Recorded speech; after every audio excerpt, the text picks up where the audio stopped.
본문으로 하나님의 의라고 하는 제목으로 함께 은혜를 나누도록 하겠습니다. 설교 제목이 뭐라고요? 하나님의 의. 제가 물어보는 거는 설교 끝난 다음에 모르는 분들이 많아요. 오늘 뭐 설교했어요? 그러면 뭐였더라? 이런 분들이 많습니다. 도대체 듣고 계신 건지 뭐 하나님은 아시겠지만은 이제 제가 살아가면서 이제 크리스찬으로 우리가 삶을 살아가면서 받는 질문 중에 하나가 이겁니다. 우리한테 하는 말들입니다. 당신들은 하나님이 계시다고 하는데 하나님이 계시는 증거가 뭡니까? 이렇게 질문을 받을 때가 있습니다. 하나님이 계시다면 뭐 보여주십시오. 그도 그럴 것이 세상을 돌아가는 거 보면 하나님이 계시다면 당장 죄가 심판을 받고 선이 보상을 받고 해야 되는데 정말 못된 사람들을 잘만 살기도 하고 오히려 착하고 바르게 사는 사람들이 더 힘들고 어렵고 악이 충만하고 선이 길을 쓰지 못하는, 지금도 우리나라도 그렇고 우리 삶의 현장도 그렇지 않습니까? 아직도 굶어 죽어가는 사람이 많고 부자들은 떵떵거리고 가난한 사람 배고프고, 이런 모든 인간 삶 속의 모순들, 부조리, 부조화 이런 것들을 보면서 하나님이 계시다면 왜 이런 일들이 벌어집니까? 라고 질문을 받습니다. 그럼 우리 마음속에 하나님 저 사람의 짠 하고 나타나셔서 꿈속에 내가 여기 있다 라고 보여주면 얼마나 좋겠습니까? 그럼 얼마나 좋겠습니까만 그렇지 않습니다. 그냥 하나님은 그냥 아무 말씀 안 하십니다. 아니 말씀하시지만 우리가 그 말씀을 못 듣는지도 모릅니다. 근데 분명한 것은 이겁니다. 하나님은 당신의 살아계심을 자연을 통해서 일단 계시를 하셨고, 두 번째는 우리 하나님의 사람들을 통해서 알리시길 원해요. 다시 말하면 저와 여러분들이 하나님의 살아계심을 증거해야 될 사명이 있단 말입니다. 그렇죠? 사단도 자기에게 잡힌 사람을 통해서 역사를 하듯이 하나님도 하나님께 붙들린 사람을 통해서 역사를 하세요. 예수님 말씀하셨죠? 이같이 너희의 착한 행실을 통해서 하나님께 영광을 돌리게 하라고요.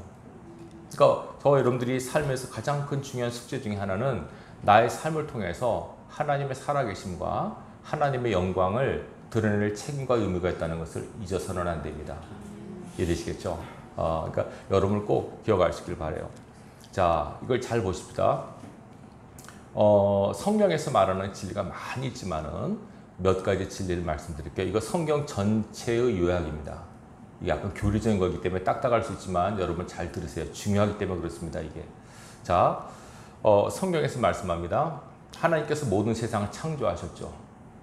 그 중에 인간도 창조하셨습니다. 근데 인간의 타락으로 인해서, 아담과 하와의 타락으로 인해서 모든 사람은 다 죄인이 됩니다. 그리고 태어난 모든 사람은 죄의 결과로 죽게 됩니다. 두 번째 진리입니다. 첫 번째는 모든 사람은 죄인이고, 두 번째 모든 사람은 다 죽는다는 것. 태어난 사람은 다 죽습니다. 세 번째는 히브리서 9장 27절의 말씀처럼 죽은 다음에는 심판이라는 게 있습니다. 그 다음 네 번째는 그 심판의 결과에 따라서 천국과 지옥으로 나누어집니다. 여러분들이 이것은 여기 계신 분 다 믿겠지만은 이게 무슨 말이냐? 이 네 가지 진리 중에서 세상 사람들은 두 번째만 동의합니다. 태어난 사람은 다 죽는다는 거. 그거 하나는 동일해요. 근데 성경은 그 앞에서 모든 인간은 죄인이라고 선언을 해요. 나는 죄 안 졌는데, 나는 나쁜 짓 한 거 없는데 말할 수 있지만, 성경은 우리 먼 첫 조상인 아담과 하와의 범죄로 인해서 그 영적인 죄의 유전자가 흐르고 있습니다. 저는 문씨입니다. 우리 아버지가 문씨고 우리 할아버지가 문씨입니다. 그렇죠? 성이 그렇게 됩니다. 저는 실컷 좋건 저희 아버지를 닮았습니다. 아버지의 DNA가 저에게 흐르고 있습니다. 영적으로도 아담이 범한 죄의 영적인 DNA가 흐릅니다. 모든 인간에게. 그 흐르는 안 좋은 죄의 흐름을 우리는 원죄라고 합니다. 무슨 죄요? 원죄입니다. 원죄. 나는 죄를 안 졌는데 해도 맨 첫 조상의 아담의 죄로 인해서 우리가 다 죄 아래에 있습니다. 성경은 그걸 선언합니다. 오늘 읽지 않았지만 로마서 3장 16, 17, 18절인가요? 9절, 10절, 11절이죠. 시편 14편과 이사야 53편을 인용하면서 모든 사람은 죄인, 의인은 없나니 하나도 없다고 딱 선언합니다. 예외 없습니다. 자, 우리 모든 사람은 죄인입니다. 그러면 어떻게 무슨 말인가? 그럼 어떻게 해야 되지? 자, 내가 죄인이라고 일단 선언했습니다. 두 번째 진리는 이 죄인으로 사는 모든 사람은 죽으면 반드시 죽는다는 거. 그렇죠? 나는 안 죽는데요. 이런 사람은 없어요. 진시황제는 안 죽으려고 애를 썼다가 결국 죽었지 않습니까? 안 죽고 싶은 것이 사람의 본능일지 모르지만 태어난 존재하는 모든 사람은 언젠가 죽어요. 이건 다 동의합니다. 이거는 안 믿는 사람도 당신 언젠가 죽죠. 나 죽을 거야. 이거 당연한 진리니까. 성경도 말하고 있습니다. 죽는다고요. 세 번째 진리는 뭐라고요? 죽은 다음에는 심판이 있다고 선언합니다. 이거는 사람들이 정말 그런 일이 있을까? 죽으면 끝 아니야? 생각했는데 성경은 그렇게 말하지 않습니다. 죽음이라고 하는 것은요, 성경대로 보면 육체와 영혼이 분리되는 걸 말합니다. 육체 가운데 영혼이 빠져나가는 게 죽음이에요. 영혼은 육체는 땅에 묻힙니다. 왜냐하면 육은 땅으로부터 왔으니까. 하나님께서 아담에게 너는 흙이니 흙으로 돌아가라 그러셨거든요. 그러니까 죽는다는 거죠. 육체는 땅에 묻혀서 다 썩어버립니다. 근데 영혼은 이게 올라갑니다. 나온 곳으로 다시 갑니다. 그래서 여러분 사람이 죽었을 때 뭐라고 그럽니까? 돌아가셨단 말씀이죠. 돌아가셨다면 돌아가는 겁니다, 다시. 근데 하나님께로 갔으면 좋겠는데 죄인은 심판의 과정을 거쳐서 죄인과 의인으로 구분이 돼요. 죄인과 의인으로 구분이 돼서 죄인은 지옥에 가고 의인은 천국에 가요. 성경에서 말씀하는 진리예요. 오늘날 크리스찬들이 이 진리를 분명하게 하고 사셔야 돼요. 그냥 많은 사람들이 예수 믿고 복 받는 것만 생각하고 그냥 편안하게 살기만 추구하는데 절대로 그렇지 않습니다. 모든 사람은 죄인이고 죄인은 모든 사람은 죽음을 받게 되고 죽은 사람은 반드시 심판을 받게 되고 그리고 심판 후에는 천국과 지옥이 있다고 선언을 합니다. 그러면 이 가운데서 우리가 어떻게 삶을 살아야 될까? 자, 말씀드렸어요. 그러면 자, 제일 걱정되는 게 뭐냐면 내가 죄인이래. 이것도 잘 미심쩍으니까 긴가민가 하고 언젠가 죽는다는 거 동의하죠. 제일 무서운 게 뭡니까? 심판입니다. 혹시 여러분 법정에 가보신지 모르겠어요. 판결을 기다려 보신 적 있습니까? 얼마나 두렵습니까, 여러분? 판사의 그 한마디에 따라서 유죄요, 무죄요, 그 한마디에 따라서 인생이 바뀔 수가 있습니다. 세상의 법도 그러한데 거룩하시고 전능하신 하나님의 법정 앞에 섰을 때 어떤 판결이 내게 내려질지, 거기서 지옥의 심판을 피할 수 있을지 아무도 장담 못합니다. 자, 이것이 하나님께서 만들어 놓은 진리요 법칙입니다. 자, 그런데 보세요. 하나님께서 우리를 사랑하세요. 왜 사랑하실까요? 제가 저거 칼럼에 썼어요. 하나님 이 세상을 사랑하세요. 왜 사랑하시냐면 당신이 만든 거니까. 하늘의 해와 달과 바다와 산, 나무, 초목 이거 다 하나님의 작품이에요. 당신이 만든 걸 너무 아름답다고 하셨어요. 좋아하세요, 하나님께서 자연을. 근데 특별히 인간을 제일 좋아하세요. 왜 그럴까요? 하나님의 형상이 있잖아요. 여러분 자기 자녀 보고 왜 부모가 좋아합니까? 닮았으니까 좋아하는 거죠. 내 새끼라고 하고 좋아하는 겁니다. 우리는 하나님 형상이기 때문에 하나님께서 우리를 보고 아이고 내 새끼 하는 식으로 좋아하세요. 근데 하나님의 만드신 진리의 법에 보면 우리 죄인이기 때문에 살다가 죽고 심판을 받고 죄인의 상태에서 그대로 살다가 죽으면 어디 갈까요? 지옥으로 그냥 꼴이 나는 거예요. 하나님 이거를 싫어하셨어요. 안타까워하셨어요. 그렇지만 어떻게 할 수가 없어요. 하나님께서 만드신 법 아래 우리가 살는데 죄인인 인간이 살다가 이 마지막 최종 목적지가 천국이 아니라 지옥이니까 얼마나 안타까우시겠어요. 하나님께서는 성경을 통해서 이스라엘 나라를 통해서 하나님이 어떻게 역사하시고 주관하신가를 보여주신 거예요. 이스라엘 한 나라를 택하셔서 하나님 어떻게 통치하시고 이끌어 가신가를 우리에게 보여주셨어요. 잘 보시기 바랍니다. 자, 말씀드렸죠. 모든 사람은 죄인이라고요. 그러면 죄라고 했을 때, 그죠? 죄다 아니다라고 하는 기준이 있어야 할 거 아닙니까? 기준이 없으면 이게 죄인지 아닌지 없잖아요. 그렇죠? 이해되시죠? 무슨 말씀인지. 무법천재란 말 들어보셨죠? 법이 없는 곳에서는 사람을 때려도 죄가 안 돼요. 법이 엄연히 존재하고 법의 효력이 있을 때 나쁜 짓 하면 죄, 그 법에 딱 걸려서 죄라고 인정이 되는 거예요. 그래서 하나님께서 인간들에게 인간은 죄인이다라고 하는 것을 알려주시기 위해서 모세를 통해서 율법을 주었어요. 무슨 법이요? 율법을 주었어요. 자, 613가지 율법, 10계명을 중심으로 613가지 율법 조문이 있어요. 하나님께서 율법을 지키라. 내 백성이라면 율법을 지켜야 된다라고 말씀했어요. 유대인들은 어떻게 그걸 해석했냐면 이 율법을 지켜야만 구원받을 것이다 라고 생각을 했어요. 근데 하나님께서 율법을 주신 목적은 그게 아니에요. 율법이라고 하는 것이 얼마나 어렵고 까다로운지 지킬 수가 없어요. 인간의 힘으로는. 어떤 사람은 다 지켰다고 하는데 그렇지가 않습니다. 어떤 한 청년이 나와서 그래요. 예수님한테 어떻게 구원받겠습니까? 예수님께서 법을 다 지켜, 율법을 행해라. 그 사람이 뭐라 하냐면 나는 어릴 때부터 법을 다 지켰어요. 안 지킨 게 없어요. 예수님께서 그래? 그러면 너 지금 갖고 있는 걸 다 팔아서 가난한 자들에게 주고 나를 따라오느라. 그 사람이 어떻게 했을까요? 머리를 긁으면서 갔어요. 다 지켰다 그랬죠? 근데 예수님께서는 다 나눠주고 오래요. 이게 무슨 뜻일까요? 다 부자는 가난한테 다 나눠주란 말은 없어요, 율법에. 근데 이게 무슨 의미인지 아십니까? 율법이라고 하는 것은 두 가지로 요약이 돼요. 하나님을 사랑하는 것과 사람을 사랑하는 것으로. 그렇죠? 다 나눠주라는 것은 사랑을 베풀라는 거예요. 근데 그 사람이 조문은 다 지킬지 모르지만 진짜 율법의 중요한 정신, 사랑을 실천하지 못한 거예요. 잘 들으세요. 유대인들은요, 이 율법을 잘 지킴으로써 하나님 앞에 나는 잘 살고 있다고 생각을 해요. 그래가지고 그것이 뭐가 문제가 되냐면 율법을 특별히 잘 지킨 사람들이 신약의 유대인들 중에서 바리새인들. 바리새란 말은 구별됐다는 뜻이에요. 이 사람들은 철저하게 율법을 지키며 살았어요. 자, 보통 어떻게 그들은 사느냐면 하루에 3번씩 기도하고 일주일에 2번, 이틀을 금식을 해요. 항상 그렇게 해요.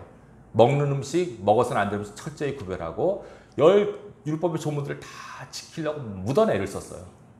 진짜 대단한 사람들이에요. 우리가 존경해야 돼, 그 사람들의 그 정신들은요. 근데 예수님께서는 그 사람들을 뭐라 그러냐면 위선자라고 그러셨어요. 자, 보세요. 율법을, 예를 들어 우리 식으로 봅시다. 우리가 주의를 지키고 11조를 하고 또 기도를 해요. 보통 신앙 그렇게 하지 않습니까? 보통 신앙 패턴 이렇게 나갑니다. 이렇게 교회 다니면 주일 예배를 출석하십시오. 기도하십시오. 또 봉사하고 헌신하십시오. 그렇게 합니다. 그러면 어찌 보면 이것이 어찌 보면 교인으로서 마땅한 의무 아닙니까? 이걸 한단 말입니다. 이걸 하면은 나는 예배 출석도 잘하고 11조도 하고 헌신과 봉사도 했어 라고 하는 스스로 자긍심이 들어요. 이게 나쁜 건 아니죠. 잘했다는 거. 근데 그렇게 못한 사람을 봐요. 그럼 어떤 마음이 들까요? 불쌍한 마음이 들어요. 아이고 그것도 못해. 솔직히 하는 마음이 들겠죠. 아이고 집사님이 되고 11조도 못해. 집사님이 돼가지고 주일도 못 지켜. 이런 마음이 든단 말입니다. 한 사람이 하지 못한 사람을 향해서 정죄를 한다는 겁니다. 그것이 자기 의라는 겁니다. 그래서 그럼 했다는 게 정말 한 거냐 말씀드렸죠. 예배를 드릴 때 하나님께서 예배를 드리라 그러지 않습니까? 예배를 드릴 때 하나님께서 원하는 것은 교회에 나오는 게 중요한 게 아니라 예배를 드릴 때 하나님을 향한 마음이 중요한 거예요. 근데 우리는 그냥 예배 출석해서 앉아서 실컷 졸다가 예배를 드렸다 생각하는 거예요. 하나님께서 말씀하는 율법을 지킨다고 하는 것은 뭐냐면 어떤 행위보다도 그 행위 속에 감추어진 마음을 보세요. 헌금을 드려요? 나 헌금 냈어. 하나님께 그게 보는 게 아니라 액수로 보는 게 아니라 어떤 마음으로 드느냐를 보세요.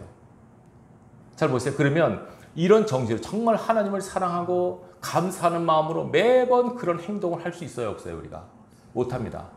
근데 바리새인들은 행동을 했어요. 근데 사람이니까 마음속에 별 생각이 다 들잖아요. 그럼 자기가 이래서는 안 된다는 걸 알아요. 행동은 하는데 마음은 못 따라가요. 이걸 솔직하게 나는 예배는 드렸는데 내가 오늘 예배를 헛드렸어. 내가 잘못 드렸어. 이렇게 말을 하면 부끄러운 거예요. 창피한 거예요. 그래서 행동을 했으니까 아무도 모르니까 자기만 아니까 난 예배 드렸어. 난 헌금했어. 난 뭐 집사 건설 할 일을 다 했어. 속으로는 안 그런 거예요. 겉으로는 했다고 생각하는 거예요. 남들도 속을 모르니까. 이해되시겠어요? 무슨 말씀인지. 그래서 일부러 바리새인들은 그냥 아예 그냥 사람들 앞에서 일부러 자기가 기도한다고 하는 걸 표시하려고 오전 9시, 난 12시, 오후 3시에 기도를 해요. 기도하는 시간에 밖에 돌아다니는 거예요. 그러다 딱 기도 시간이 되면 그 자리에서 막 기도를 해요. 그리고 어떤 사람보다 대단하다, 경건하다 막 이렇게 하는 거예요. 이렇게 막 칭찬하니까 그 소리 듣고 싶어서 일부러 막 하는 거예요. 더 하나님 앞에 사람들이 보이게 하는 거예요. 속은 아닌데 겉으로 하는 거예요. 왜냐하면 행하면 다 된 걸로 생각하니까. 다 율법을 지켰다고 생각하니까. 거기에서 외식이 나오는 거예요. 외식은 겉과 속이 같지 않은 것을 외식이라고 해요. 예수님께서 그 외식한 자를 책망하셨어요. 회칠한 무덤이라고 야단치셨어요. 이해되시겠죠? 그들은 자기가 죄인이라고 생각하네요. 왜? 율법을 지켰으니까. 오히려 율법을 지키지 못한 일반 평민들은 나 율법도 못 지켜, 이것도 못해, 저것도 못해. 자기가 못하니까 죄인이라고 하는 인정을 하는 거예요. 여러분 잘 보세요. 성전 안에 두 사람이 기도하러 왔어요. 바리새인하고 세리가 들어왔어요. 그죠? 바리새인 앞에서 기도해요. 하나님 감사합니다. 나는 일주일에 2번씩 금식하고 매일 3번씩 기도합니다. 그까지 좋은데 뒤에서 세리, 나 저 세리와 같지 않음을 감사합니다. 이렇게 기도를 하는 거죠. 세리는 뭐 하냐면 세금 거는 사람이에요. 그러니까 인심이 좋겠어요? 안 좋겠어요? 안 좋죠. 세리는 자기가 죄인이라는 걸 알아요. 하나님 앞에 나와서 기도하고 싶은 내가 너무 죄가 많아서 뭐 어떻게 할지 몰라요. 하나님 난 너무 죄가 많아서 어떻게 할지 모르겠어요. 나 어떻게 하면 좋아요? 근데 하나님께서 뭐라 그러세요? 바리새인의 기도를 물리치시고 세리의 기도를 받으세요. 이 세상에 두 종류의 사람이 있어요. 자기가 죄인이라고 하는 것을 아는 죄인이 있고요. 자기가 죄인이라고 하는 것을 모르는 죄인이 있어요. 다 죄인이에요. 예수를 믿게 되면 제일 먼저 깨닫는 것 중 하나가 내가 하나님 앞에 뭐다? 죄인이다라고 하는 깨달음이 와요. 아시겠죠? 그래서 결코 내가 죄인이기 때문에 다른 사람들 비판할 수 없어요. 만약에 그렇게 한다면 우리 식으로 하는 말, 못 묻은 개가 못 묻은 게 나무란다는 식이 되는 거죠. 이해되시겠죠? 절대로 죄인은 절대로 비판을 할 수 없어요. 자기가 죄인이니까. 하나님께서 오늘 본문도 나옵니다만 율법을 주신 목적은 율법을 지켜서 내가 이만한 사람이다라고 하는 것을 알려가는 게 아니라 율법을 통해서 내가 얼마나 죄인인가를 깨닫게 하기 위해서 율법을 주신 거예요. 본문에 나오죠. 본문에 보세요. 오늘 로마 3장 보세요. 20절 보세요. 20절 뭐라고 얘기합니까? 율법의 행위로 그 앞에 의롭다 하심을 얻을 육체가 없나니 율법으로는 죄를 깨달음이라. 내가 죄인이다라고 하는 것을 깨닫게 위해서 율법을 주신 거예요. 그럼 율법을 통해서 내가 죄인이구나. 내가 어떻게 하면 좋을까? 라고 하나님 앞에 도움을 구할 거 아닙니까? 죄인은 심판을 받고 지옥에 가는데 율법을 통해서 보니까 내가 이런 죄인이네. 어떻게 하면 좋을까? 어찌할까 하는 마음으로 이제 하나님의 은혜를 구하는 수밖에 없잖아요. 그래서 하나님께서는 율법이라고 하는 걸 통해서 죄를 정의하는 거예요. 이해되시겠죠? 뭐 하라 하는 것을 안 할 때 죄가 되고 하지 말라 하는 것을 할 때 죄가 되는 거예요. 아무리 사람이 착하게 살아도 여러분 이 세상에서 하나님 보시기에 가장 큰 죄가 뭔지 아십니까? 1계명은 범한 죄예요. 나 외에 다른 신을 섬기지 말라. 결국 뭐냐면 하나님을 안 믿는 게 가장 큰 죄입니다. 죄송하지만 살인보다도 더 큰 죄입니다. 그거는. 살인죄는 5계명이죠? 5계명. 근데 나 외에 다른 신 섬기지 말라는 1계명입니다. 그 죄의 경중에 따라 순서대로 나온 겁니다. 이해되시겠죠? 부모 공경하는 거 살인보다 더 중요한 죄입니다. 부모 잘 모십시오, 여러분. 부모 공경이 5계명이에요. 살인은 6계명이고 간음은 7계명이고 도적질 8계명 이렇게 되옵니다. 아시겠죠? 잘 들으셔야 돼요.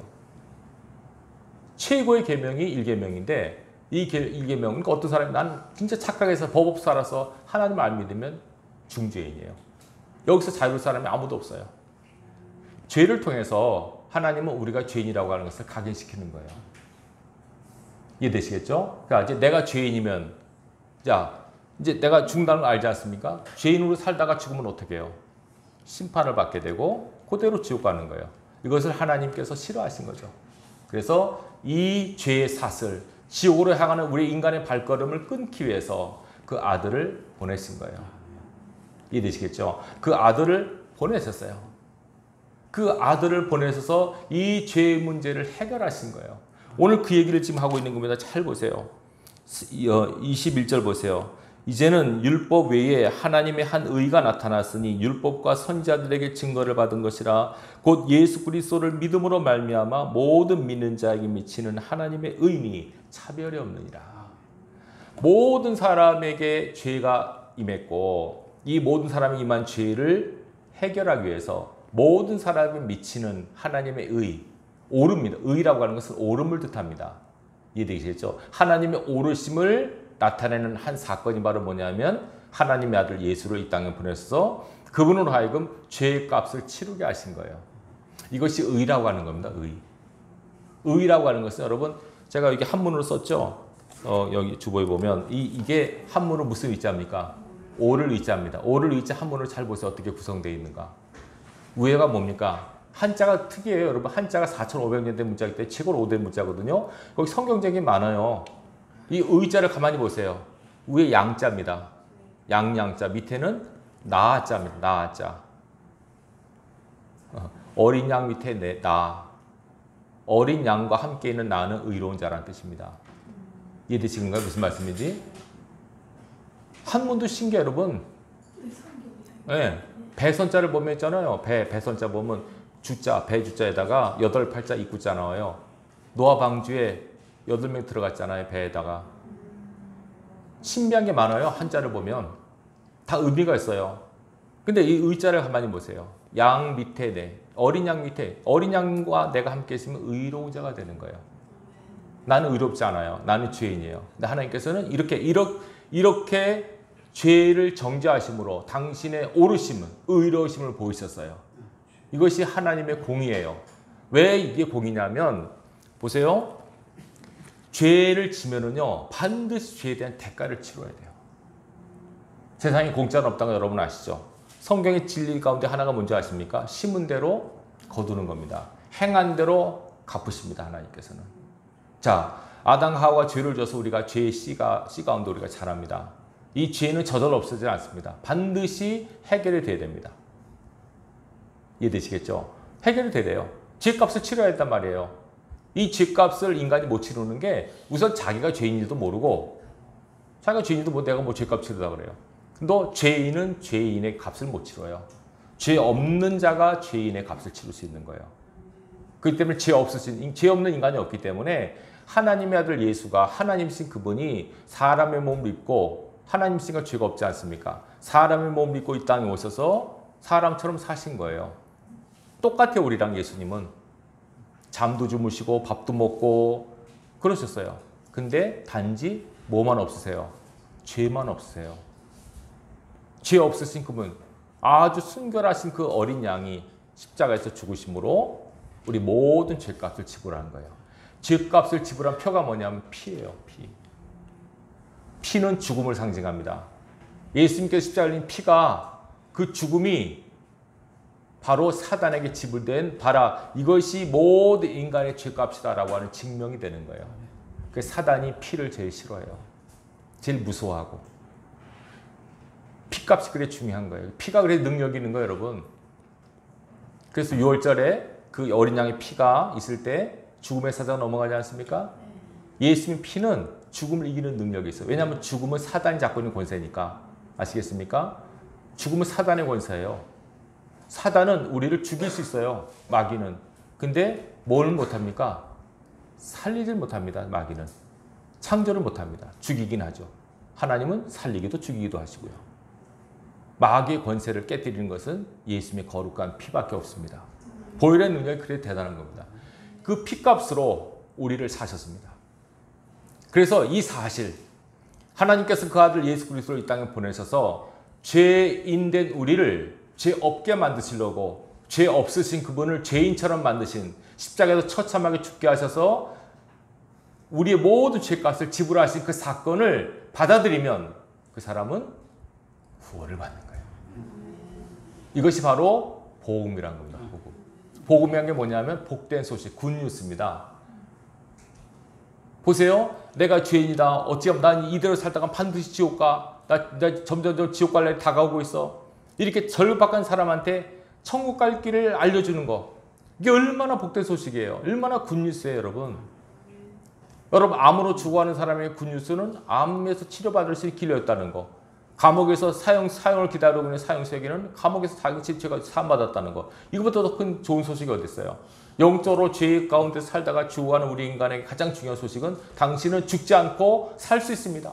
당신은 지옥 가지 않고 천국 갈 수 있습니다. 라고 하는 소식보다 더 좋은 소식은 없어요. 이걸 복음이라고 하는 거예요.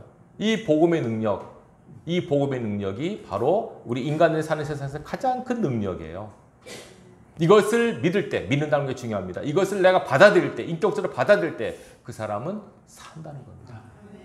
그래서 오늘 말씀드렸죠. 율법의 행위로 구원받는 것이 아니라 이 복음을 내가 받아들임으로, 믿음으로 구원받는 것입니다. 여러분들이 이 사실을 온전히 믿으시기 바라요.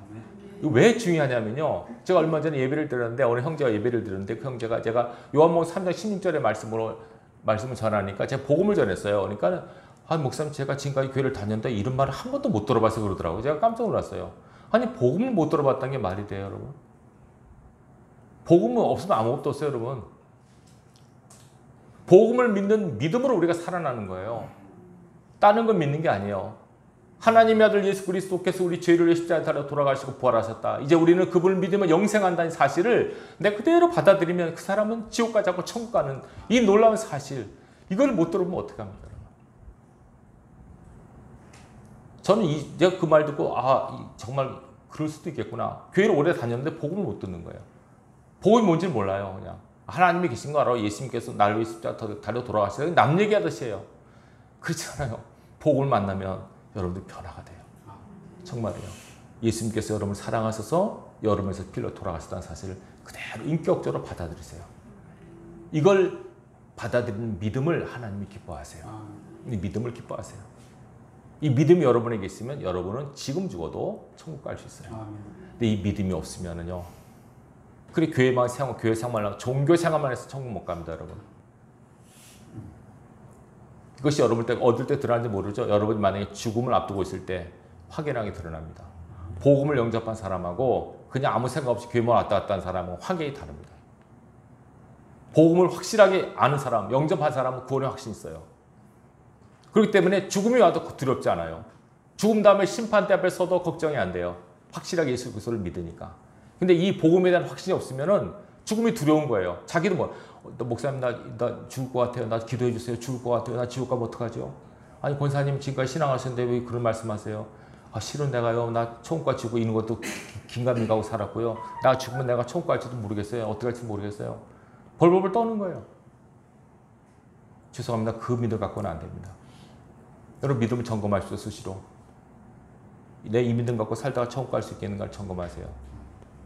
저는 말씀드렸죠. 제가 섬기는 모든 성들이 다 천국 가기를 바란다고요. 천국 가기를 바란다고 말씀드렸습니다, 여러분. 잘 사십시오. 천국 가셔야 됩니다, 여러분. 진짜 예수님을 영접하시고 예수님의 복음을 확실하게 믿으시고 그 믿음 안에 사셔야 돼요. 하나님께서 이걸 우리에게 열어놓으신 거예요. 자, 그러면 믿음이란 게 뭐냐? 그냥 일단 믿음은 세 단계. 마음을 열고 받아들이고 그 진리를 받아들이고 그 입술로 시인하시는 게 중요해요. 예수님 나의 구주십니다. 하나님 나의 아버지십니다. 고백하세요. 세 번째, 가장 중요하죠. 내가 알고 믿은 대로 살아가는 거예요. 이게 중요합니다. 여러분의 삶이 여러분의 믿음을 증거합니다. 나 예수 믿어요 하는데 그 삶 속에서 믿는 사람의 향기와 자취가 나오지 않으면 하나님은 그 믿음을 진짜 믿음이라고 인정 안 하십니다. 참 믿음은 반드시 행위로 증명이 되고 반드시 열매가 맺히게 됩니다. 여러분 삶 속에서 내가 하나님의 사람이라고 하는 확실한 증거를 하나님과 사람들에게 보일 수 있길 바랍니다. 환난과 역경의 시간이 와도 여러분이 정말 살아있는 믿음의 시간이라면 그것 때문에 좌절, 낙심, 실망, 나 교회 안 다녀, 하나님 안 믿어 이런 말하면 안 됩니다. 또 막 내가 형통하고 잘 돼서 교만해지고 이런수가 안 됩니다, 여러분. 하나님 앞에 서는 그때가 가장 중요합니다. 어떤 마음으로 저 앞에 설 것인가를 항상 생각하며 하루하루 살아갈 수 있길 바라요. 먹고 입고 마시고 생활하는 모든 것들은 하나님이 책임지십니다. 하나님의 자녀라면. 하나님 책임지십니다. 당신의 자녀를 책임지지 않는 부모가 어디 있습니까? 다 모든 부모는 자기를 책임지듯이 하나님 아버지도 당신의 자녀를 책임지십니다. 그 성경에 말합니까? 무엇을 먹을까 입을까 그것 때문에 기도하지 말아라. 아버지께서 너희 필요한 것을 알고 계신다.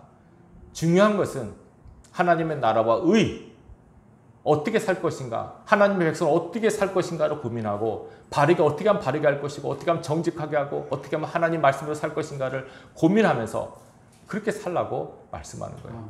사단이 이걸 못하게 하죠. 죄를 유혹하고 시험 들게 만들고 도전을 하고 계속 우리를 들들 볶습니다. 하나님께서 말씀하셨잖아요. 나를 통해서 이기라고요. 십자가와 부활의 능력으로 이기셔야 돼요. 보혈의 능력이 강력합니다.